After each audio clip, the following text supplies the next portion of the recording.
D'une grande pureté de ligne, due au crayon du carrossier Pininfarina, le cabriolet 306 propose à l'utilisateur un confort et une tenue de route hors du commun.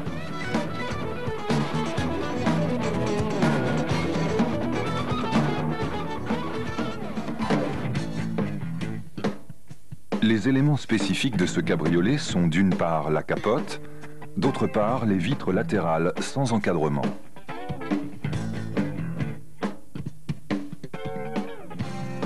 Lors des interventions sur ces éléments, la recherche permanente de l'étanchéité est primordiale.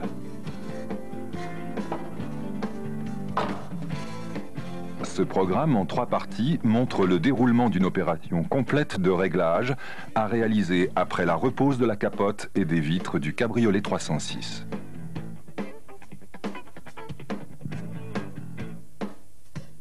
Nous verrons d'abord comment effectuer le réglage de la capote par rapport à la carrosserie. Nous continuerons par le réglage des vitres et nous terminerons par quelques réglages complémentaires et une vérification de l'étanchéité.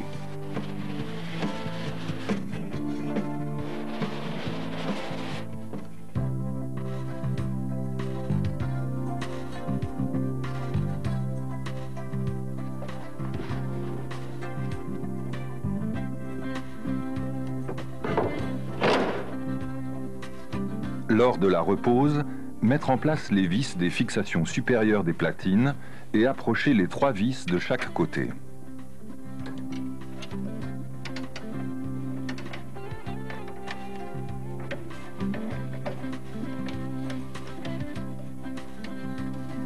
Amener la capote vers l'avant pour vérifier son alignement avec le pare-brise et la verrouiller.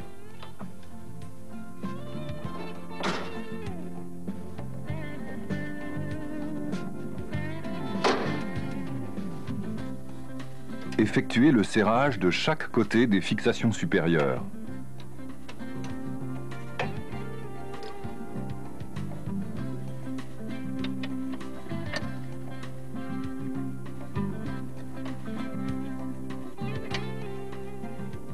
Soulever l'arceau avant et relever l'arceau arrière.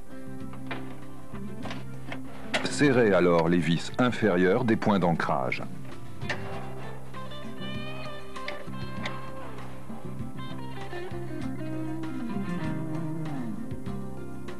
Dans le cas d'une capote électrique, reposez les vérins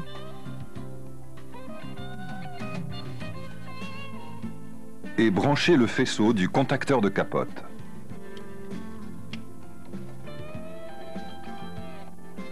Laissez la capote en tension pendant au moins 24 heures afin qu'elle puisse se stabiliser avant d'entreprendre les réglages. Après ce délai, effectuez le réglage de l'avant de la capote. S'il y a dureté des poignées latérales ou mauvais plaquage de la capote sur le joint supérieur, contrôlez le positionnement des centreurs des poignées dans leur logement. Pour effectuer le réglage des poignées, desserrez les 2 vis. Le réglage avant-arrière est alors possible. Réglez ensuite les crochets de fermeture. Par exemple, s'il y a dureté des poignets, débloquez le contre-écrou et dévissez le crochet.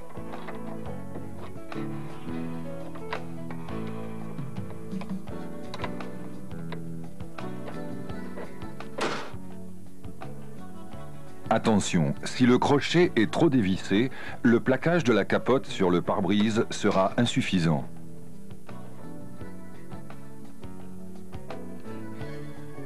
Vérifiez que le bord avant de la capote est correctement positionné sur toute sa longueur sur le joint mousse de pare-brise.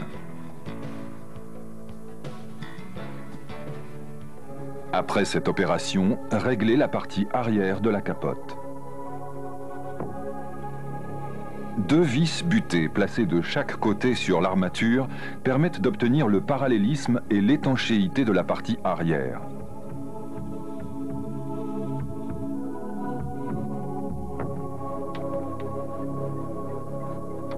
Débloquer le contre-écrou et agir sur les vis pour amener le joint d'arceau en contact franc sur toute sa longueur avec le couvre-capote.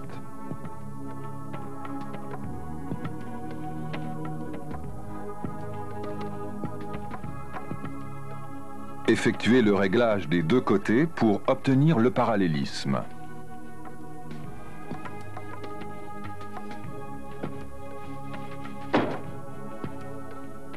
En aucun cas, la toile de capote ne doit être en contact avec le couvre-capote.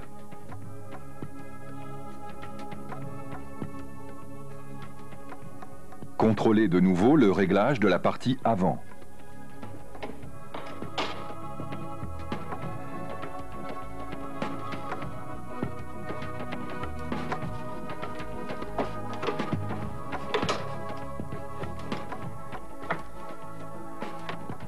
Réglage terminé, les vis de fixation des poignées étant enduites d'agents de freinage, les serrez au couple préconisé.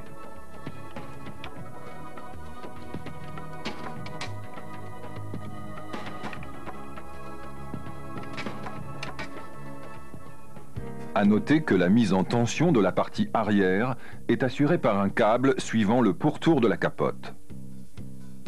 La fermeture de l'avant de la capote met en tension ce câble et assure ainsi le plaquage de l'arrière sur le couvre-capote.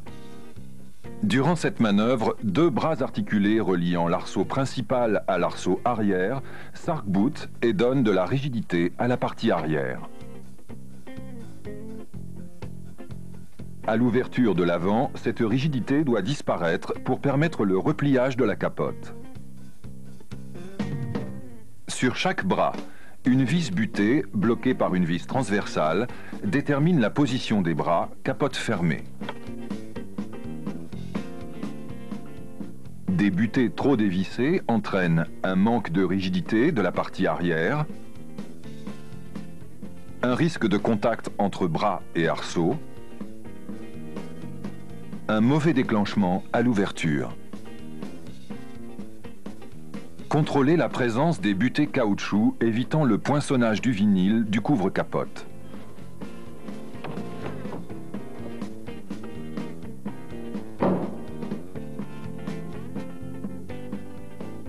Dans le cas d'une capote électrique, procédez à l'initialisation du calculateur. Contact coupé, ramenez la capote vers l'avant. Soulevez l'arceau arrière, fermez le couvre-capote et le verrouillez manuellement par le coffre.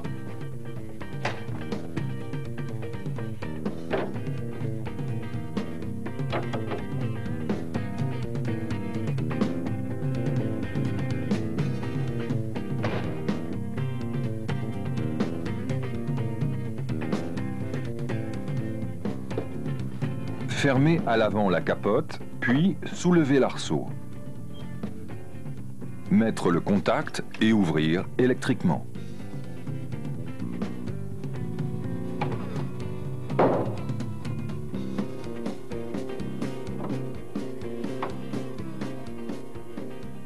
Répétez plusieurs fois le cycle ouverture-fermeture pour contrôler le bon fonctionnement général.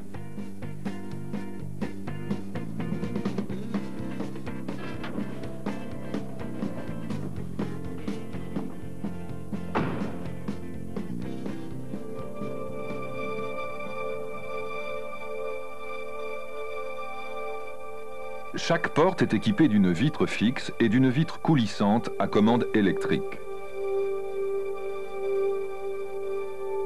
La vitre de custode est également électrique et son mouvement permet son engagement dans la coulisse de capote. À noter que la dépose de la vitre principale implique la dépose préalable de la vitre fixe pour libérer le patin de guidage.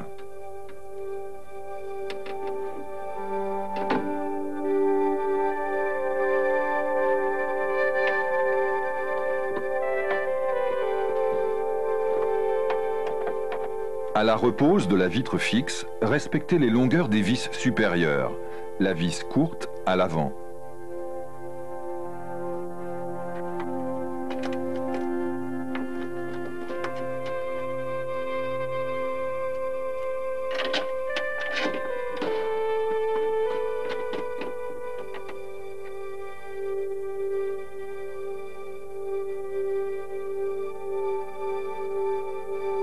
Les portes étant parfaitement réglées, le réglage des vitres se fera toujours de l'avant vers l'arrière, dans l'ordre vitre fixe, vitre principale, vitre de custode. La vitre fixe se règle en 3 points. Réglage en hauteur par la vis située en bas du montant de vitre. Réglage avant-arrière par les 2 vis situées en haut de la doublure de porte. Réglage intérieur-extérieur par la vis située sous la doublure de porte. Pour effectuer le réglage, approchez sans les serrer toutes les fixations.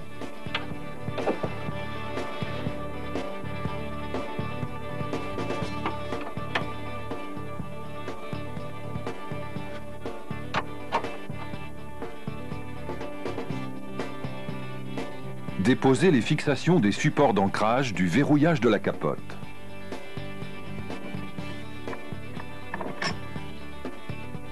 Puis les supports de pare-soleil.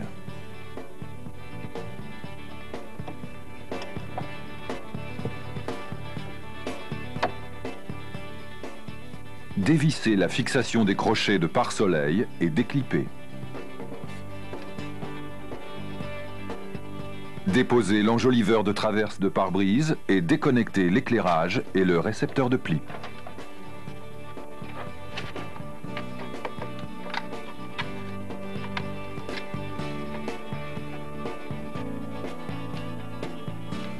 Pour régler la vitre en hauteur, déposez du côté à régler l'enjoliveur de feuillure de montant de baie.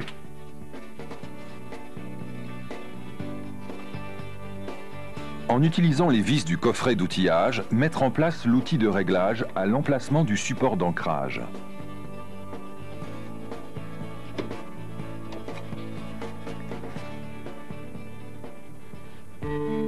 Amenez en contact l'angle supérieur de la vitre fixe et serrez la vis du montant.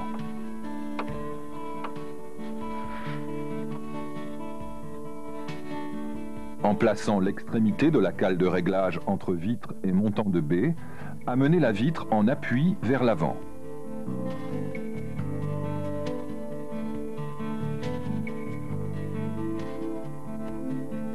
Pour régler le désaffleurement, glissez entre feuillure et vitre fixe la cale de réglage.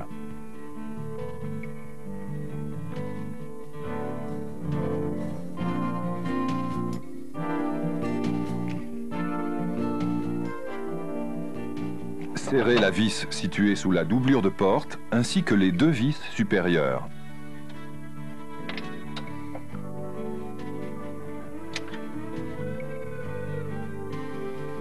Et contrôlez l'ensemble des réglages effectués.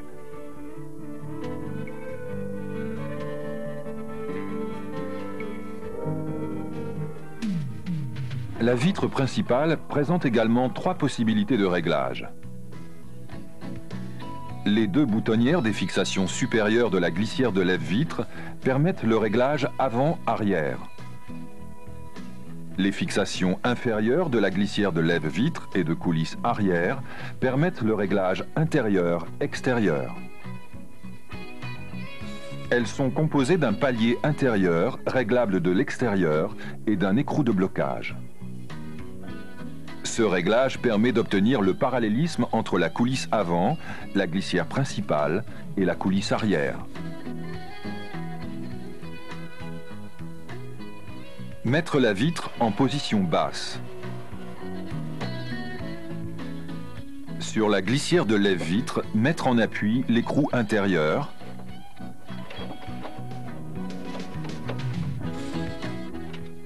et approcher le contre-écrou. effectuer la même opération sur la coulisse arrière, tout en donnant à cette coulisse sa bonne position avant-arrière.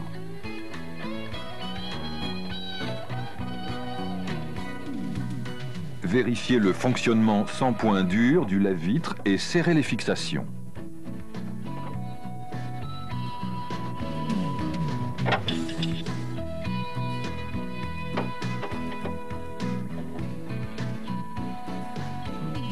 Une butée en haut de glissière de lève-vitre, réglable par l'intérieur de la porte, détermine la hauteur de vitre.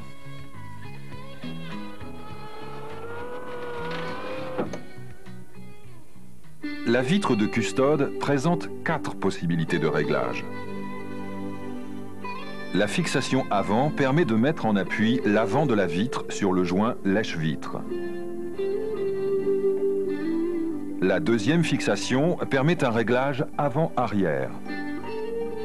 Une boutonnière sur le mécanisme au niveau de cette fixation permet le réglage en hauteur. La fixation arrière permet de modifier l'alignement de la partie arrière de la vitre. La fixation inférieure permet le réglage intérieur-extérieur de la partie haute de la vitre et donc de son affleurement sur la vitre coulissante.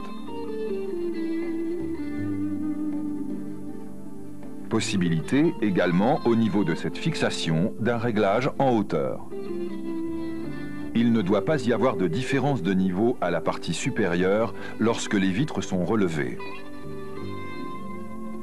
Contrôlez le parallélisme et le jeu par rapport à la vitre principale, l'appui du montant de vitre de custode sur cette vitre, l'appui de la vitre sur le joint extérieur. Au cours de ces interventions, chaque réglage peut interférer avec un réglage précédent. Il peut donc être nécessaire d'effectuer plusieurs passages jusqu'à obtenir le bon positionnement.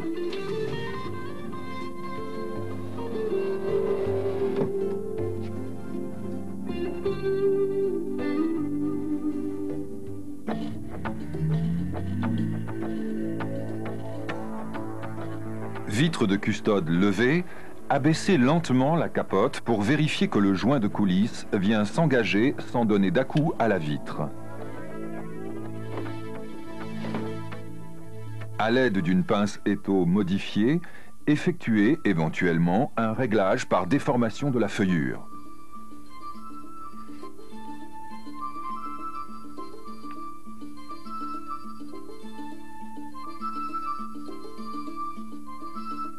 Vérifiez ensuite que la capote rentre dans son logement sans frotter. Attention, il est recommandé en usage courant de baisser légèrement les vitres avant d'effectuer la fermeture de capote.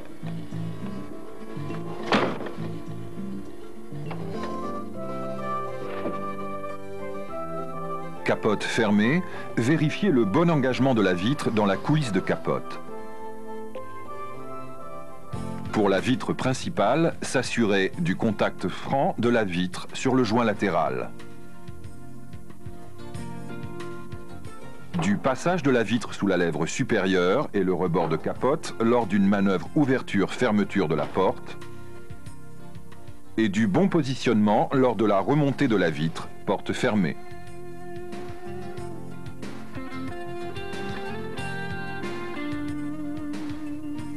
Si un défaut est observé sur une grande longueur, vérifiez le réglage des vitres.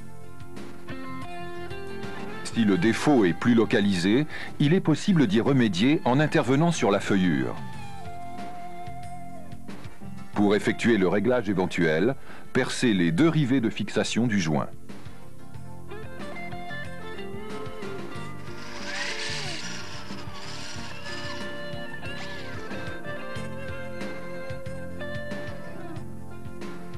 Le réglage par déformation de la feuillure inférieure de l'intérieur vers l'extérieur augmente l'appui du joint latéral sur la vitre.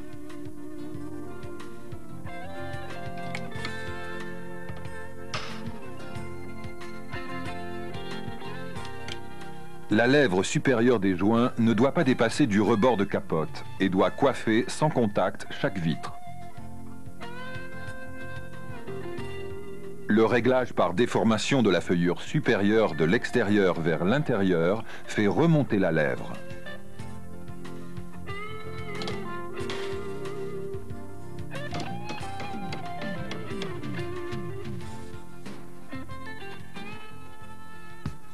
Vérifiez ensuite l'étanchéité à l'avant du joint latéral.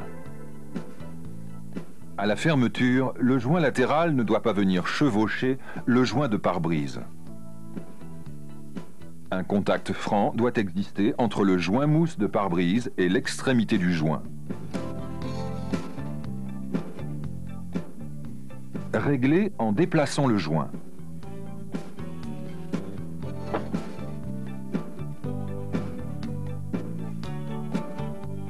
Vérifiez ensuite la jonction entre les deux parties du joint.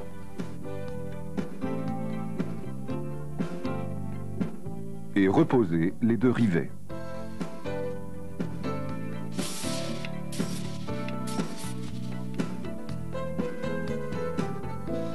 Effectuez un essai d'étanchéité en insistant sur les jonctions diverses.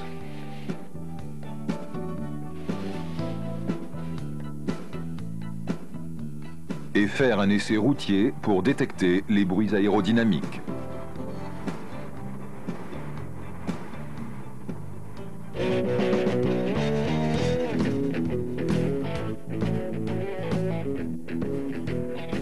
Avant la repose des différents habillages, remplacez systématiquement les feuilles d'étanchéité endommagées.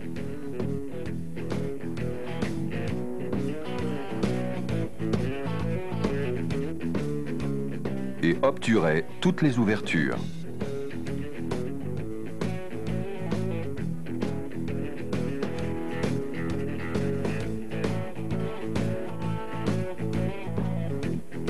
Reposez les équipements et garnitures et réglez à l'aide des deux vis de fixation le désaffleurement du couvre-caisson par rapport au couvre-capote.